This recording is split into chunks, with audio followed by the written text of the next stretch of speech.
Hola, ¿cómo estás? Espero que estés súper bien. This is Tamara Marie, host of the Learn Spanish con Salsa podcast.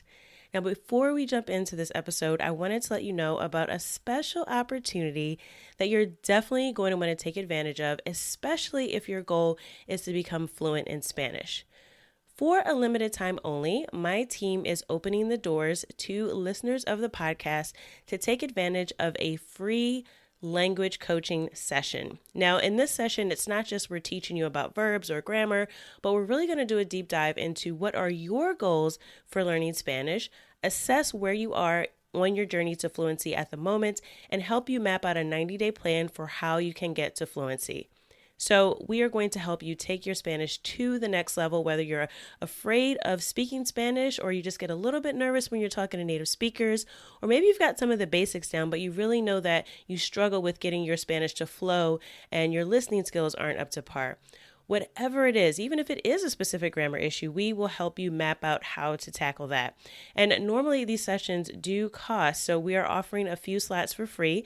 There are limited spaces available and they'll only be open up through the end of the month. So make sure you sign up. Go to SpanishConSalsa.com/coach. That's SpanishConSalsa.com/coach to book your free language coaching session where we will help you map out a 90-day plan to get to Spanish fluency. Okay, let's get started with the episode. LingoPie is a video-on-demand service specially designed for language learning. Practice your Spanish and do it simply by watching TV. You can choose local content in every genre from around the world, from drama to crime, comedy, documentaries, and even kid shows. As you watch, automatically add words to your list of vocabulary that you can revisit later to practice with flashcards, games, and more. It's everything a language learner dreams of. To sign up, go to SpanishConSalsa.com/LingoPie.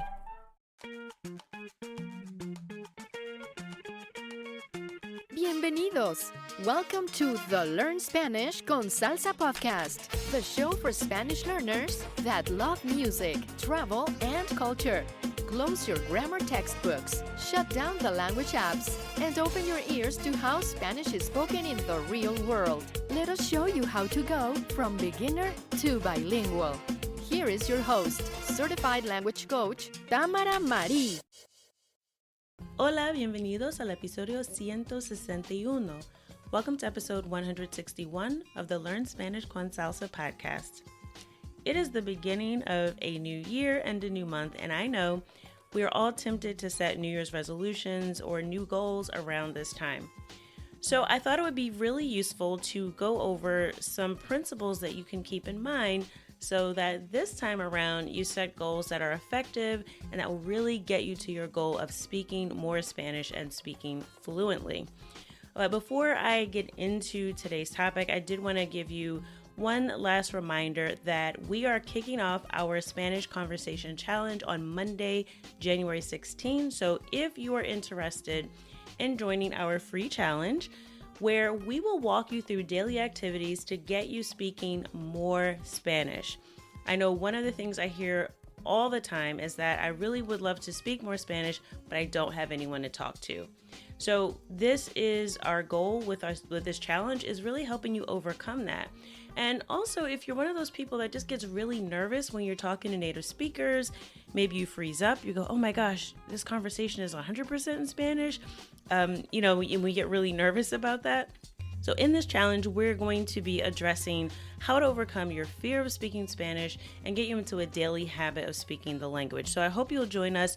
Go to SpanishConversationChallenge.com if you'd like to sign up. Again, it's completely free, and we are giving away some pretty awesome prizes. One of which involves you being able to win an opportunity for a one-on-one session with our team. If you really need help mapping out your specific goals, and not just sort of in a general sense, but you really want to get your goals dialed in based on your experience, your strengths, your weaknesses, where you are with the language, what your goals are, that is up for grabs to anyone who participates in the challenge. So if you would like to join, again, last reminder, SpanishConversationChallenge.com to go ahead and sign up and join us for our 5-day challenge. Now, as we are coming into, like I said, a new year, a new month, a new phase, a new quarter, a new everything, right? There's definitely a tendency to want to set goals or to say, look, I want to speak more Spanish this year. So what I thought would be useful to go through, and this is a book that I actually love, and I also recommend that you get it in Spanish if you want to also increase your Spanish vocabulary. The audiobook is also pretty good. The audiobook is also available in Spanish. But this book is one that I return to pretty often anytime I'm looking at establishing new habits, setting new goals, making a big change, because it really gives some principles that are evidence-based that will help you make progress more efficiently, and I would say faster, not because it gives you some sort of strategy that you'll be able to, get fluent in 5 minutes or anything like that, but it does give you some principles that you're much more likely to stick with, and that is ultimately what will get you to your goals. So I always say, progress over perfection. So if you're continuously making progress and you don't quit, you will definitely get there, versus if you try to do way too much all at once, you get to a point where you lose your motivation, something else comes up, and then you end up quitting, and now you're doing nothing. So I know we're tempted to make these big changes and try to, do a complete overhaul. I'm gonna study Spanish 4 hours a day, and I'm gonna cram, and I'm gonna be fluent by the end of the year. Well, not the end of the year, by the end of the week or end of the month or whatever it is, right? Because you can definitely do it by the end of the year if you have the right strategy. But yeah, we have all these different ideas when we're super motivated. But I think that sometimes instead of planning for our future self, that person who is going to wane in motivation a little bit, that person who really does still want to learn Spanish, but also has 10 other things that they need to do or want to do in life, so they can't dedicate as much time as they wanted to in the current moment when they're setting that goal, we tend to plan for the person we are now, the person that's super interested, super motivated. And we don't think about what our life is going to look like a month, 2 months, 3 months, even a year down the road, and plan for that person. So going along with that, the book that I've been referring to is actually called Atomic Habits by James Clear. And I love that his name is Clear, because I think this gives you a lot of clarity when you're planning your goals. But the book in Spanish is called Hábitos Atómicos. So atomic in this way doesn't necessarily mean it's going to blow everything up, but it's kind of the size of an atom. So habits that are so small that if you do them consistently, you will make a lot more progress than you think. So he talks about it in that way because even though they are small changes, they do help you make big progress. So it's sort of like a play on words. It's atomic in that they're small as an atom, but also have the impact of an atom, I guess, right? So the atomic habits for language learning specifically, or atomic habits for Spanish fluency, I want to focus in on some of the principles from the book and talk about how you can apply it to language learning. So the first thing that he says that you really should forget about setting goals, that you should focus on your system instead. And while I see his point, I don't 100% agree with forgetting about setting goals. But what I think you should do is set a goal and then set up a system to help you reach the goal.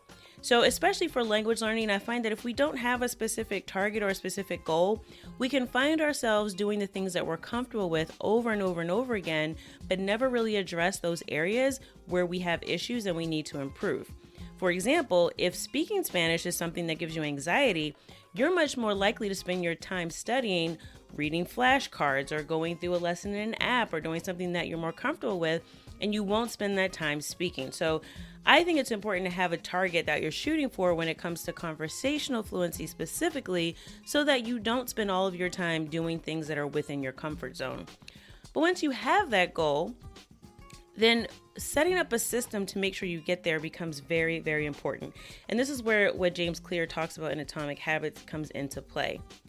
He says that the most effective way to really reach a goal or to make a change is to focus not necessarily on the end goal, but thinking about who you want to become. And in this case, you're thinking, I want to be a fluent Spanish speaker. This is an identity that I want to inhabit. And as you have that identity, you can start to make decisions about things that you do to say, is this something that is taking me closer to that identity? Or better yet, is that something a fluent Spanish speaker would do? I love this little mindset hack because for me, for example, I know that at some point in my journey in learning Spanish, I thought, I really don't feel like speaking Spanish right now. I'm tired. My brain isn't working properly. I've had a long day and I really just want to listen to something in English, or I want to speak English. But then I ask myself the question, well, what would a fluent Spanish speaker do? Or what would a bilingual Spanish speaker do? Whatever, right? And then I said, oh, well, if I was truly bilingual, or if I was truly fluent, speaking Spanish really wouldn't matter whether or not I'm tired. It would just be something that I do. So it's really something that helped me check myself during those times when I was like, I don't really feel like it right now. And I go, oh, but if I was fluent, I would speak this language even if I was tired. So I'm going to go ahead and make an effort to speak Spanish even if it's not perfect. So identity becomes very important when you're trying to reach a goal or set a new habit. Now, he does talk about what he calls the 4 laws of behavior change. And I want to just briefly review those and talk about, again, how you can apply that to making yourself really become the Spanish speaker that you want to become. So the 4 laws are pretty straightforward. Number 1 is make it obvious. 2 is make it attractive. 3 is make it easy. And 4 is make it satisfying. And again, he's talking specifically about habits, and habits are things that we do over and over again. They become things that we do on autopilot.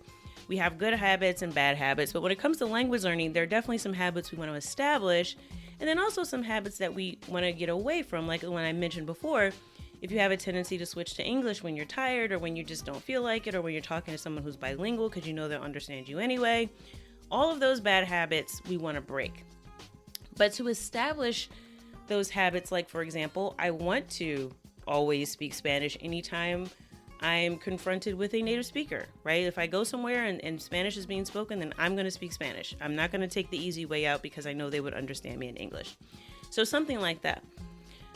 So make it obvious. The first law of behavior change is you want to make it so obvious that this is a habit that you are going to strive to do on a regular basis. So for example, I think he gives the example in the book about, let's say you wanted to go to the gym every morning. You could do something like set your gym shoes by your bed so that when you wake up in the morning, that's the first thing you see. You put them on your feet, you go off and you go for a run, or you go to the gym. In the case of language learning, you could do something like change your phone to Spanish. So that way, the first thing you think about, if you're like most people that pick up their phone first thing in the morning, which is another bad habit that you might want to break, but no judgment here. If you grab your phone first thing in the morning, if your phone is in Spanish, then you start off your day with your mind already thinking in the language. So make it obvious is about any of those little things we can do to set up our environment so that the next thing that we want to do is obvious, the obvious next step. What do I do if I walk into a room and I see a jar of open peanut butter? I'm going to put the lid back on and close it up because that's just what you do when you see something that's open. So you want to make it obvious for yourself that you don't have to do a lot of thinking about the habit. The second thing is he says make it attractive. And this is where I say you really want to focus on things that are of interest to you. So if you do not like the news, then maybe listening to the news in Spanish is not going to motivate you to become fluent, because likely you don't even want to talk about the news in conversation, so it's not even going to be something that would occur to you. But if you like music, like I do, or you like dancing, then you're going to want to learn vocabulary around music, around dancing. You're going to want to learn the song lyrics because you love the music and how it sounds, and it's very attractive to you. Whereas if you're a person that likes football or soccer, then maybe it's intriguing to you to find out, well, what are the announcers saying before they say go? Right? That was my bad impersonation of a soccer game announcer. But anyway, for you, it's going to be more interesting to learn the vocabulary around soccer. If you enjoy watching soccer games or playing soccer, maybe you want to know, how do you say striker in Spanish? What are the different positions? So again, make it attractive to you. You do not have to learn something just because it's in a curriculum or in a course. And the third thing is to make it easy. So I always say that, we have these ideas of like, I want to learn the entire, subjunctive mood in Spanish. Like I want to master that. Or we say, I want to learn the past tense. Not only do I want to learn the past tense, I want to learn the difference between el imperfecto, el pretérito, when do I use one or the other, in what situations could I use either one. And you really set these lofty goals. Instead of saying, all right, I'm going to have a conversation tomorrow I'm going to be talking about what I did over the holidays. How do I say that in the past tense? Because I'm going to say I went to my grandmother's place. I hung out with friends. How do I say those things in the past tense? And in that context, should it be the imperfect or the preterite? Do you see the difference? Making it easy means we're going to shrink down the goal to something that's manageable so that we can actually achieve it. So if we make it super, super broad, or for example, in terms of like a daily habit, if the idea that I gave about changing your phone to Spanish intimidates you because you're like, oh my gosh, I wouldn't even know how to get back to the settings page to change it back to language, to an English language, because I don't know the word idioma, which is language. If that's intimidating to you, don't do that. You want to make it easy for you. Maybe, you just have a certain website that you like to go to and you go to the Spanish version of that website. So whatever it is, don't make it so difficult that it's going to be a barrier to you getting started. And the fourth thing is make it satisfying. So this is like giving yourself some sort of reward, or even if there's an inherent reward in doing it. So for example, to me, it's always satisfying when there is something inherently in the activity that's enjoyable versus me trying to invent something like, oh, I'm going to give myself a cookie if I make it to the end of the day without eating any other cookies or something silly like that, right? I tend not to do well with extrinsic rewards like that, even if I'm the one giving myself the reward, because I will always kind of cheat anyway. I'm like, who's going to stop me from eating all the cookies? Like, it's just, I don't know. It works for some people, but for me, it doesn't.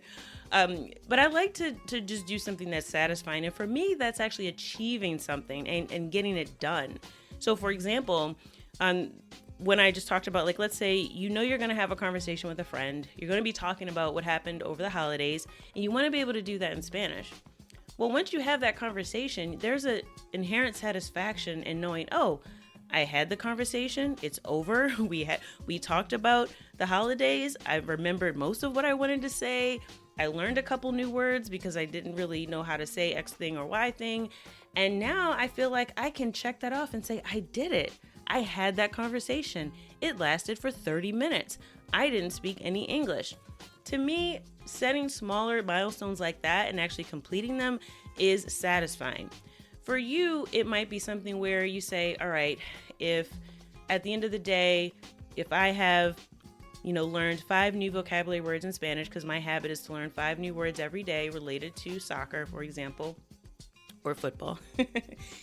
If that's my goal, then maybe for me, it's like I check off every single day that I learned those 5 words, and that can be motivating because you're creating a physical or visual representation of having done your habit in succession. So when you see day after day, check mark after check mark, it's kind of satisfying to be able to go, oh wow, 7 days in a row. For me, it's like a meditation habit. Like, every day I can say, oh, I did my meditation today. It kind of boosts my confidence a little bit. So whatever works for you, you want to make it satisfying so that you actually will enjoy the process. So if you notice, a lot of these things are about making it easy and enjoyable for you. So make it obvious, make it attractive, make it easy, make it satisfying. All of these things help reduce the resistance that we have to getting started and also give us some motivation to continue because we're enjoying what we're doing and we're enjoying the process. So hopefully those 4 laws of behavior change really help you as you're thinking about what your language learning goals are for this year. Now, again, if you want help with setting goals that actually matter and not just saying, I'm going to learn a grammar concept or I'm going to take a course, but if you really want to set a goal that's going to get you speaking Spanish fluently, I encourage you to join us for the Spanish Conversation Challenge. Again, go to SpanishConversationChallenge.com. It's completely free. Sign up for it. You will have a chance to win a one-on-one coaching session with our team. And even if not, we're going to give you some tools throughout the challenge that hopefully you'll be able to start building a habit of speaking Spanish every single day. And we'll show you some very easy ways that you can do that. So that is it for this episode. As always, I hope that something you heard today has helped you go one step closer from Spanish beginner to bilingual. I look forward to seeing you in the challenge. Hasta la próxima.